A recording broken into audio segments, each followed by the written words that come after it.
नमस्कार। हमारे जीवन में कई बार ऐसी परिस्थितियां आती हैं कि जैसे एकदम से निराशा, चारों तरफ अंधकार दिखता है। लेकिन एक वाक्य है, आत्मदीपो भव। और मैंने तमाम धार्मिक पुस्तकों में और महापुरुषों की जीवनी में ये पाया है कि उन्होंने कहा है कि जीवन परिवर्तनशील है और हमारे जीवन में अगर अंधकार आता है, निराशा आती है, वो भी अस्थायी है और एक नई आशा की किरण जगेगी, नया विश्वास पैदा होगा। अभी महामारी चल रही है और इस दौरान कई लोगों ने ऐसी परिस्थितियां झेली हैं कि जहां उनको निराशा का सामना करना पड़ा है और दुख का सामना करना पड़ा है।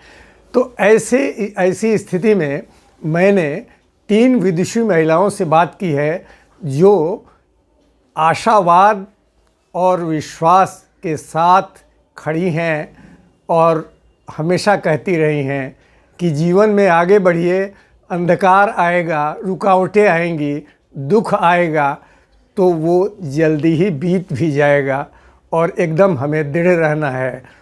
तो आइए उनकी बात सुनते हैं कि उन्होंने क्या कहा। नमस्ते, मैं निशिता गर्ग। हमारी सबसे बड़ी जो ताकत है वो है कि हमें निडर होके जीना है। ये जो भय है, डर है, यही हमें बहुत सारी चीज़ों से रोक लेता है। जैसे कि अगर आप कुछ करना चाहें तो सब कदम उठाने से पहले आपके मन में भय आता है कि मैं इसे कैसे करूं, मैं कर सकूंगा कि नहीं, मैं कर सकूंगी कि नहीं, मेरे में वो क्षमता है कि नहीं कि मैं ये चीज़ कर सकूंगी। ये भय एकदम मन से निकाल देना चाहिए। क्यों नहीं कर सकेंगे आप? जैसे हमारे गुरुजी परमहंस योगानंद जी बोलते हैं कि हम तो सब ईश्वर के ही बच्चे हैं। ईश्वर हमारा देखभाल करते हैं, हमें सब समय हमारे पर नज़र है उनकी, उन्हें पता है कि क्या हो रहा है, नहीं हो रहा है। लेकिन उन्होंने हमें फ्री विल भी दे रखा है और उस फ्री विल से हम डिसीजंस ले सकते हैं कि भाई हम ये चीज़ करें कि नहीं करें। तो फ्री विल जो है वो हमेशा अपने को इस्तेमाल करना चाहिए कि हम सही डिसीजंस लें। ये नहीं कि हम डर के मारे, भय में और हम गलत डिसीजंस ले लें। और ऐसी परिस्थितियों में कि हम घर से नहीं निकल रहे हैं, हम घर में बंद गए हैं, तो इसमें जो भय है मन में वो एकदम मन से निकाल देना चाहिए, क्योंकि सब अभी इसी परिस्थिति से गुज़र रहे हैं और कोई ऐसी बात नहीं हो रही है कि हम उसको टैकल नहीं कर सक रहे हैं। आज इकॉनमी भी चल रही है, सब चीज़ चल रही है। आज आपको घर में खाना पीना भी मिल रहा है, सब चीज़ तो हो रहा है। आज ठीक है, हो सकता है थोड़ी सी तकलीफ हुई हो, लेकिन इसमें भय करने की तो कोई बात ही नहीं है। नमस्कार, मैं संजना तिवारी कोलकाता से। विनय सर का बहुत धन्यवाद। एक लंबे समय से महामारी से जूझते हुए हम नए वर्ष में प्रवेश कर चुके हैं। काफी कुछ बेहतर हुआ है और काफी कुछ बेहतर होने की उम्मीद लिए हम लोग इस चुनौती का सामना कर रहे हैं। लेकिन इन सब के बावजूद हम कुछ लोगों को देख रहे हैं जो निराशा से बाहर नहीं निकल पा रहे हैं। वो निराशा में कुछ इस कदर फंस गए हैं जैसे वहां से निकलने का कोई रास्ता ही ना हो। जीवन है तो विपरीत परिस्थितियां आती रहती हैं। कभी कभी प्रकृति की ओर से या कभी कभी हमारी खुद की गलतियों से हम लोग ऐसी परिस्थिति में फंस जाते हैं या किसी ऐसी कठिनाई में आ जाते हैं जिससे निकलना बड़ा मुश्किल जान पड़ता है। ऐसा लगता है जैसे जहां तक देख रहे हैं वहां तक सिर्फ अंधेरा है। लेकिन जीवन तो इसका नाम नहीं है। माना कि इस कोरोना ने हमारे शरीर पर, भावनाओं पर, दिमाग पर, व्यवहार पर, हमारी आर्थिक परिस्थिति पर बहुत असर डाला है। लेकिन मनुष्य के पास उसका सबसे बड़ा गुण मौजूद है, धैर्य। जब तक हमारे पास ये धैर्य है, आशा है, अनुकूल परिस्थितियों को फिर से लाने की क्षमता है, तब तक कोरोना क्या, कोई भी परेशानी, कोई भी कठिनाई हमको हरा नहीं सकती। स्वामी विवेकानंद कहते थे, विश्व एक व्यायामशाला है जहां हम खुद को मजबूत बनाने के लिए आते हैं। हम मजबूत हैं, हम सभी ने बड़ी मजबूती से इसका सामना किया है। लेकिन दूसरी ओर मैं अपने कुछ मित्रों को देख रही हूं कि इस निराशा के समय में वो अंधकार को ओढ़ कर बैठ गए हैं, इसमें से बाहर ही नहीं आना चाहते।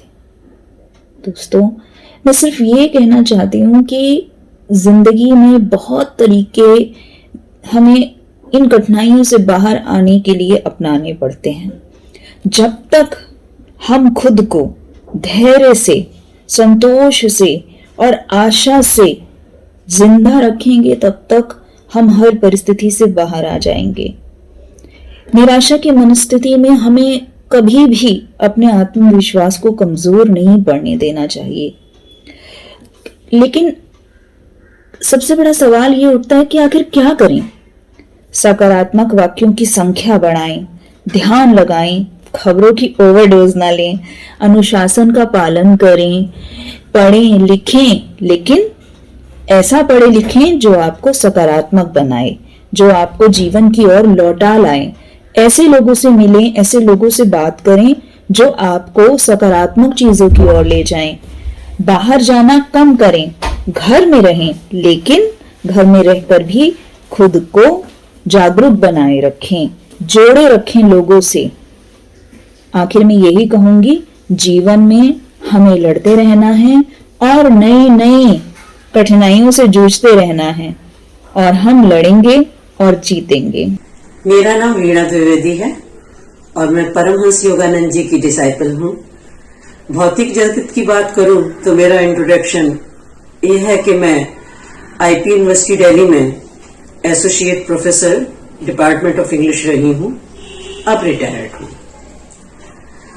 जो पिछले 2 साल से माहौल चल रहा है डर का, उसमें मुझे ऑटोबायोग्राफी ऑफ ए योगी में गुरुजी का दिया हुआ एक रेफरेंस याद आता है, जिसमें उन्होंने हमारे परम गुरु से पूछा था कि आप अपने बचपन की कुछ बातें बताएं।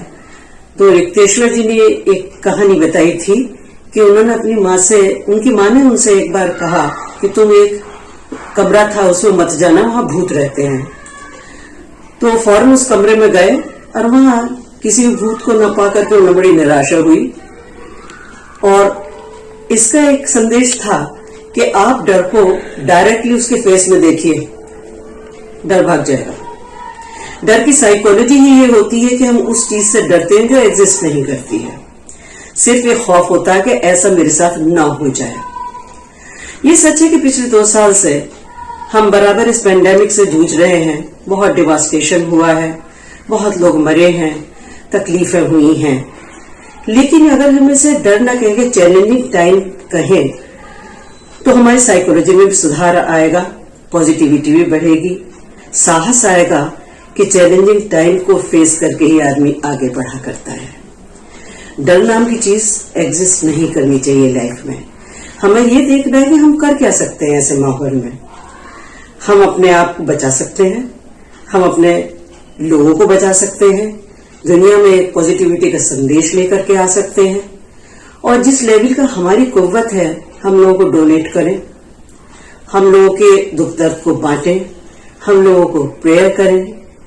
इंग्लिश लिटरेचर में टेनिसन एक पोएट था जिसने मॉर्ट डी आर्थर नाम का एक एपिक लिखा, और उसमें जो मेन कैरेक्टर है आर्थर, किंग आर्थर, उनका कहना यह था कि many things are wrought by prayer. और ये सच है कि जितनी चीजें हम प्रेयर से कर सकते हैं, उतने हम सिर्फ मूड्स में रह के नहीं कर सकते।